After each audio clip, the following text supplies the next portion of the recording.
নামটি যুৱৰ সমাজৰ বিষয়ববীয়াসকলক প্ৰথমতে মই ধন্যবাদ আৰু কৃতজ্ঞতা জনাইছোঁ। তেখেতসকলে আজি যিটো মোৰ মৰম দিলে, এই মৰমটো সদায় মোৰ অন্তৰাত্মাত সোমাই থাকিব। প্ৰথম কথাটো হ'ল, তেখেতসকলে আজি 2 মাহৰ আগতে বঁটা দিবৰ কাৰণে তেখেতসকলে ঘোষণা কৰিছিলে। মই বঁটাটো তেখেতসকলক অনুৰোধ জনাইছিলোঁ, তোমালোকে শিৱসাগৰ জিলাৰ বাহিৰৰ এজন মোতকৈ অভিজ্ঞতাৰ মানুহক তেখেতসকলে বঁটাটো প্ৰদান কৰিলে বেছি ভাল হ'ব। তেখেতসকলে কথাটো মানি লোৱা নাছিলে। তৃতীয়বাৰ কৰাৰ পিছত মই বঁটাটো তেখেতসকলক মই গ্ৰহণ কৰিলোঁ। আজি ঐতিহাসিক শিৱসাগৰ জিলা নামটি দলত তেখেতসকলে মোৰ যিটো মৰম বঁটা দিয়ে, এটা প্ৰথম বাৰ্ষিক বঁটাটো যাচিলে, মই আন্তৰিকতাৰে গ্ৰহণ কৰিলোঁ। আৰু অনাগতত দেখিছোঁ এই বঁটাৰে কিছু ক্ষেত্ৰত কাম কৰিবৰ কাৰণে উৎসাহ যোগায়, কিন্তু এই বঁটাৰে কেতিয়াবা মানুহক কাম কৰাৰ ক্ষেত্ৰত বাধাও সন্মুখীন কৰিবলগীয়া হয়। কাৰণ এই বঁটা মই আচলতে সঁচা কথা ক'বলৈ গ'লে এই বঁটা মই উপযুক্ত নহয়। মোতকৈ এজন অভিজ্ঞ জ্যেষ্ঠ ব্যক্তি দিয়াহেঁতে মই বেছি ভাল পালোহেঁতেন। কিন্তু এই বঁটা গ্ৰহণ কৰাৰ পিছত মোৰ বহুতো দায়িত্ব আহি পৰে। এই অঞ্চলৰ বা শিৱসাগৰে হওক বা অসমৰ হওক বিভিন্ন দায়িত্ব, কিছু দায়িত্ব আহি পৰে। মই আগত যেনেকৈ ইয়ালৈ আহিছিলোঁ, খোৱা বোৱা হোৱা বিভিন্ন ক্ষেত্ৰত তেখেতসকলে মোক নটিচ কৰিব।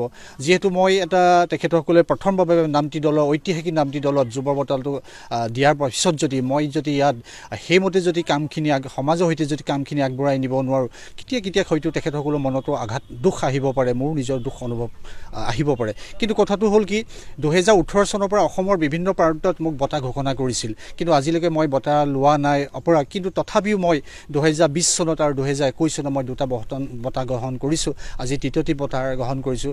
মই আপোনালোকৰ জৰিয়তে অসমবাসীৰ পৰা আশীৰ্বাদ বিচাৰিছোঁ। মই যিকোনো কাম কৰি যোৱাত ক্ষেত্ৰত যদি মই আগবাঢ়ি যাব পাৰোঁ, সমাজখনৰ কাৰণে আগবাঢ়ি যাব পাৰোঁ, নিজৰ গাঁওখনে আগবাঢ়ি যাব পাৰোঁ, আৰু উঠি অহা নতুন প্ৰজন্মসকলৰ যুৱকসকলৰ সৈতে মই কিবা এটা কৰিব পাৰোঁ, তাৰে মই চিন্তা চৰ্চা কৰি মই ভৱিষ্যতে আগবাঢ়ি যাব, তাৰ সেই ক্ষেত্ৰত মই অসমবাসীৰ পৰা আপোনালোকৰ পৰা আশীৰ্বাদ বিচাৰিছোঁ। নামটি দল যুৱ সংঘৰ তৰফৰ পৰা বহাগ বিহুৰ লগত সংগতি ৰাখি আমি এক অনুষ্ঠানৰ আয়োজন কৰিছিলোঁ যে যুৱ বঁটা প্ৰদান কৰা হ'ব। এইবাৰ প্ৰথমবাৰৰ বাবে যুৱ বঁটা প্ৰদান কৰা হ'ব।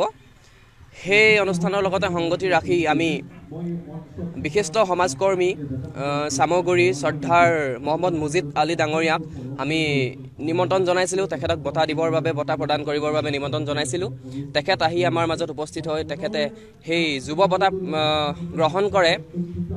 আৰু এই অনুষ্ঠানটিৰ লগত তেওঁ যি সম্পৰ্ক আছে বা নামটি দলবাসী ৰাইজৰ লগত যি তেওঁৰ সম্পৰ্ক আছে, সেয়া সঁচাই অতুলনীয়।